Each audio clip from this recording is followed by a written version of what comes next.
Bine v-am găsit, bine v-am regăsit, dragilor din Zodia Rac, oriunde v-ați afla. Suntem din nou împreună la o nouă lectură săptămânală pentru perioada cuprinsă între 19-25 ianuarie 2026, așa că, dragilor toți cei care aveți soarele, luna, Venus, ascendentul în Zodia Rac, atunci această lectură este de asemenea și pentru voi. Desigur, nu uitați, este totuși o lectură general colectivă, așa că vă rog să luați decât ceea ce rezonează cu voi. Și începem această lectură cu aceste zaruri astrologice și să vedem ce este important de știut pentru dragii mei din Rac în săptămâna 19-25 ianuarie 2026. Avem casa 12-a, avem Zodia Gemeni și aici îl avem pe Mercur. Cum să nu vine Gemeni întotdeauna însoțit de Mercur. Dragilor, se pare că este o săptămână a comunicării, a intelectului și a felului în care voi veți procesa anumite informații pe care le veți primi, ținând cont că avem casa 12-a care ne vorbește foarte mult de anumite subiecte nerezolvate, nu știu, activități de care poate nu ați știut. În general, casa 12 aș spune casa necunoscutului, a neclarității, a dorinței de vindecare. E ca și cum, nu știu dacă veți avea de făcut ceva drumuri sau vreți să vă duceți la niște locuri de cult, unde voi să vă puteți conecta foarte mult spiritual, cu divinitatea, cu universul, în locuri în care curiozitatea oarecum vă îndeamnă să aflați ceva mai mult. Știm foarte bine, Zodia Gemeni este zodia care este o zodie foarte curioasă. Poate unii dintre voi chiar aveți un ascendent în Gemeni și sunteți foarte sensibil. Probabil că e posibil să vă schimbați și ideile foarte rapid în această săptămână, să vă planificați una și să faceți alta. Totuși să știți că e o săptămână în care eu v-aș indica să nu luați decizii importante. Pentru că lucrurile cu casa 12 sunt imprevizibile și destul de neclare. Și chiar dacă sunteți voi foarte curioși așa și tot întrebați în stânga și în dreapta, mai ales dacă e vorba de frați, de surori, de implicarea acestora într-o anumită situație, încercați totuși să nu luați decizii importante în această săptămână. Comunicarea, într-adevăr, este bazată foarte mult pe cunoaștere, pe a vrea să știi. De multe ori aș spune că tendința asta posibil în această săptămână să aveți o tendință de a spune lucruri pe care n-ar trebui să le spuneți altora.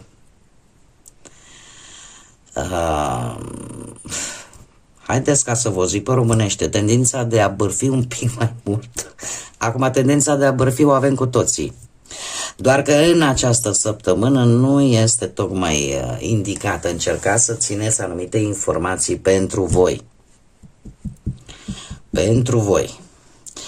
Haideți să vedem ce ne spune și tarotul. Pentru că nu e o săptămână extraordinar de bună, cum am mai spus, în a lua decizii importante în ceea ce vă privește.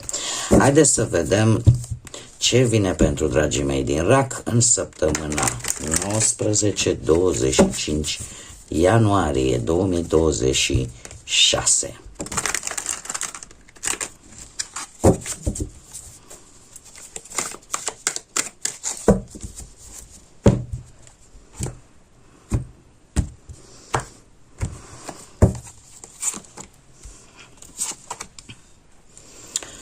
interesant. Oho.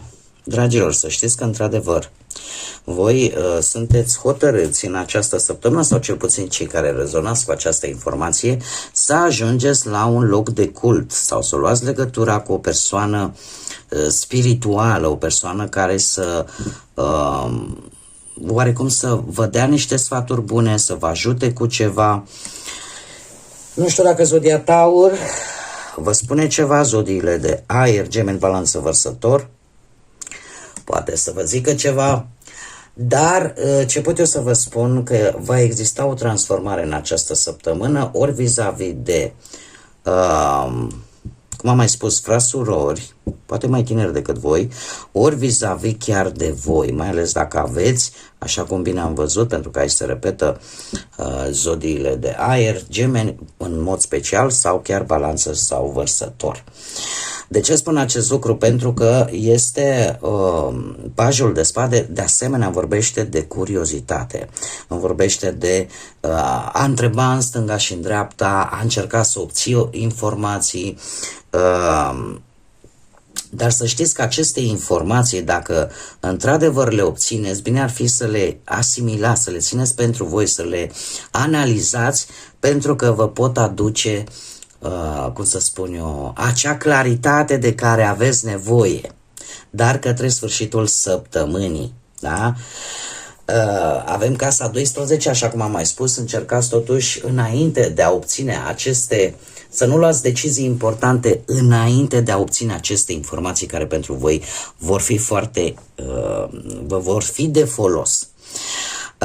De asemenea, nu știu, putem vorbi la nivel profesional de un șef mai mare, de un profesor, de cineva care să vă poată ghida pe partea asta profesională, în așa fel încât să te ajute pur și simplu, nu știu, să te întâlnești că e un mentor, că e un profesor, că e un șef, că e cineva cu care tu te sfătuiești sau pe căreia tu îi ceri sfatul sau vrei să colaborezi cu această persoană, cu această energie, te poate ajuta foarte mult să te organizezi mult mai bine și să nu te grăbești. Să nu te grăbești, mai ales pe planul ăsta profesional și în general cam pe orice plan al vieții. Avem de asemenea pajul de spade care ne poate indica începutul unui nou proiect de studiu, unei școli noi, unei cariere noi, unei, cum să zic eu, poate chiar pe partea asta de comunicare ceva, un job, pe partea de comunicare. Important este, așa cum am mai spus, pentru că nu vin ele lucruri, dar vin și cu avertismente atunci când este necesar. Mare atenție în această săptămână la anumite conflicte ușoare, tocmai din cauza curiozității voastre foarte exagerate și din cauza unor discuții. Bârfa aia mică, dă pe la birou, dă pe cu colegii. Mare atenție să nu vă scape ceva ce nu ar trebui, pentru că lucrul ăsta vă poate cauza în luarea unor decizii, așa cum am mai spus, care pentru voi sunt importante. Avem judecata, care îmi vorbește într-adevăr către sfârșitul săptămânii de posibil ori un e-mail, ori un telefon, un anunț care vine în urma unui sunet, care, nu știu, să încerce să vă, cum să zic eu, să vă deschidă un pic mintea. Pentru că aici poate fi vorba și de o prejudecată. Voi să judecați greșit anumite persoane sau anumite situații legate de muncă, ori alții să-și formeze prejudecăți vis-a-vis de voi, în funcție de comunicarea pe care voi o să o aveți cu respectivele persoane. Așa că mare atenție! Mare atenție! Și într-adevăr aici avem și cum am mai spus, un apel telefonic, un e-mail, o veste care vine la voi și în care voi chiar va trebui să fiți foarte, foarte atenți de ce răspuns dați, de ce, pentru că poate să fie pozitiv, da? Poate să fie pozitiv, dar trebuie să fiți un pic prudenți, trebuie să fiți drepți, nici voi și nici alții cumva să nu vă lăsați influențați de prejudecățile altora, dar nici voi să faceți prejudecăți vis-a-vis de alții. Dacă vorbim de partea banilor, trebuie să fiți cu picioarele mai mult pe pământ, chiar dacă avem casa 12, care este o casă, v-am mai spus, de neclaritate, e ca și cum parcă nu mai avea controlul asupra propriei tale vieți. Dar pe partea bănuților ar trebui, așa cum am mai spus, să fiți cu picioarele pe pământ, să căutați sfatul unui specialist dacă aveți ceva probleme financiare și vedeți că nu reușiți voi să vă administrați din punct de vedere material respectiva situației, dar în general este o săptămână în care nu prea este bine să vă asumați riscuri. Posibil să vină și ceva bănuți în urma propriei voastre munci, asta putem vorbi nu de un salariu sau un câștig pe care îl poți obține după efectuarea unei anumite activități. De asemenea, pajul de spade îmi spune că ne vorbește din nou de a cere sprijin unei persoane care chiar se pricepe la partea asta financiară. Așa, per general, nu faceți cheltuieli inutile.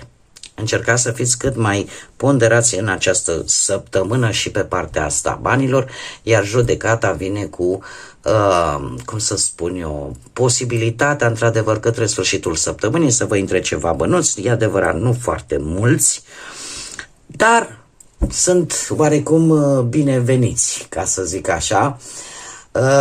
Asta poate să vină în urma unor chestiuni legate de vreo moștenire, de niște documente care într-un fel sau altul să vă favorizeze din punct de vedere financiar. Dacă vorbim de partea sentimentală, aș spune că este o săptămână în care ar trebui, cei care vă regăsiți, desigur, să vă puneți în pantofii celuilalt, să încercați să vedeți cum să spun eu, mai ales cei care aveți probleme în relație. Nu este o săptămână foarte bună în a decide, domne, vreau să divorțez, domne, vreau să mă separ, că gata până aici. Înainte de a face și a lua această decizie, tocmai de aceea v-am spus, nu este o săptămână pentru decizii importante. Încearcă să te pui în pantofii celuilalt.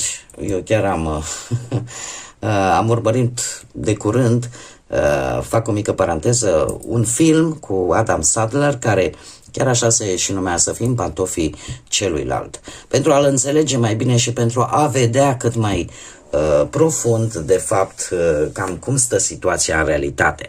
Avem de asemenea cu acest paj de spade conflicte ușoare, este adevărat, în această săptămână. Încercați să vă dați un pic de spațiu, mai ales pentru cei care sunteți într-o relație, și este o săptămână în care se cere un pic mai multă răbdare, se cere un pic de respect, se cere mai multă înțelegere în ceea ce îl privește pe celălalt, iar judecata, desigur, spune că există, cum să zic eu, există șanse de reconciliere, există șanse de reîmpăcare, dar lucrurile cumva trebuie iertate, trebuie asimilate, trebuie să existe acea încercare sinceră de a o lua de la capăt, dar numai după ce se trece printr-un anumit proces de înțelegere. Dacă vorbim de cei singurei, voi, dragilor, sunteți într-o săptămână în care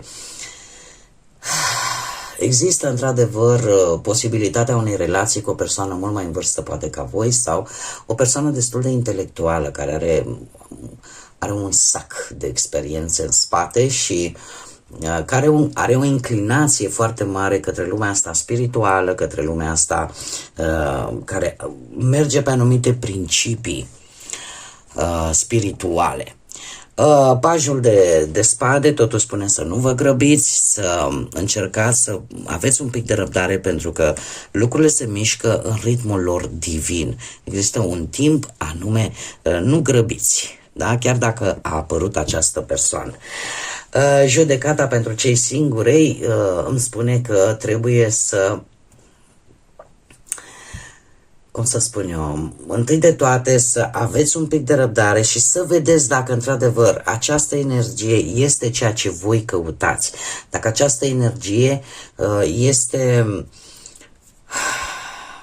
acea energie pe care voi ați așteptat-o. pe care voi ați căutat-o. Unii dintre voi pot avea chiar și surpriza reapariției unor vechi iubiri, care să vă pună un pic în încurcătură, că vine printr-un telefon, că îți lasă vreun mesaj pe WhatsApp, că să apară cineva din trecut să te pună într-o dilemă sau în luarea unei decizii care este destul de importantă. Ce fac? Rămân cu ce am acum, cu ce am găsit acum, sau mă reîntorc în trecut? Nu vă grăbiți. Nu vă grăbiți, pentru că nu este, așa cum am mai spus, nu este o săptămână pentru luat decizii importante. Haideți să vedem și care este sfatul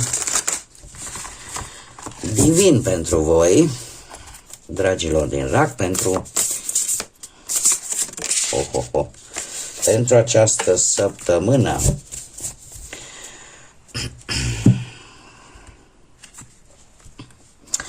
Sfatul pentru voi, dragilor, este acela de a încerca să apreciați lucrurile simple în această săptămână. Chiar dacă câteodată aș putea spune că sunteți într-o stare în care parcă nimic nu mai contează. Sunteți într-o stare în care vă lipsește punctul ăla de legătură.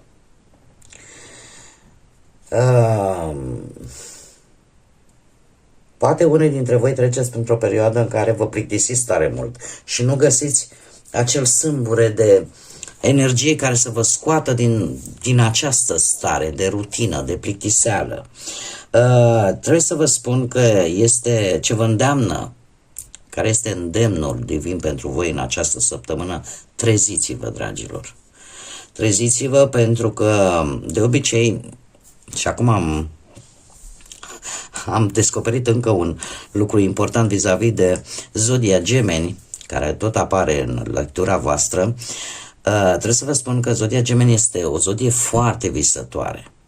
Este o zodie care azi vrea să facă și are entuziasmul necesar și se interesează și azi începe ceva și a doua zi, pac, îi strânește curiozitatea altceva și nu are un anumit parcurs, nu are o anumită stabilitate în acțiunile pe care le face. Chiar dacă dispune de inteligență, dispune de manieră de comunicare foarte bună, are această problemă, da? De a nu fi foarte consecvenți pe ceea ce vor să facă. Ideea care este? Voi încerca să ieșiți din această stare, pentru că șanse bune vin, oportunități pot apărea în această săptămână pe care le puteți pierde tocmai pentru această distragere energetică, să-i spunem, în care cumva lucrurile sunt stagnante sau voi le percepeți ca fiind stagnante. Sunt lucruri importante, dragilor. De multe ori, așa cum bine vedem, sunt atâtea mere căzute pe jos. Nu trebuie neapărat să ne chinuim să le culegem pe cele din pom, pentru că ele sunt lângă voi. De multe ori lucrurile cele mai importante sunt cele mai mici și cărora nu le dăm atât de multă importanță pe cât ar trebui. Așa că fiți atenți ce este lângă voi. Cu siguranță veți găsi energii, oameni, persoane, situații, lucruri care într-adevăr își merită interesul. Bun, dragii mei, cam atât am avut pentru voi pentru această nouă săptămână din ianuarie. Eu vă mulțumesc pentru prezență, vă mulțumesc că ați fost alături de mine, iar până data viitoare, când ne vom reîntâlni la o nouă lectură, tot binele din lume vi-l doresc, să aveți o săptămână minunată și multă răbdare. Așa că, până data viitoare, numai bine și, desigur, să fiți iubiți, dragilor!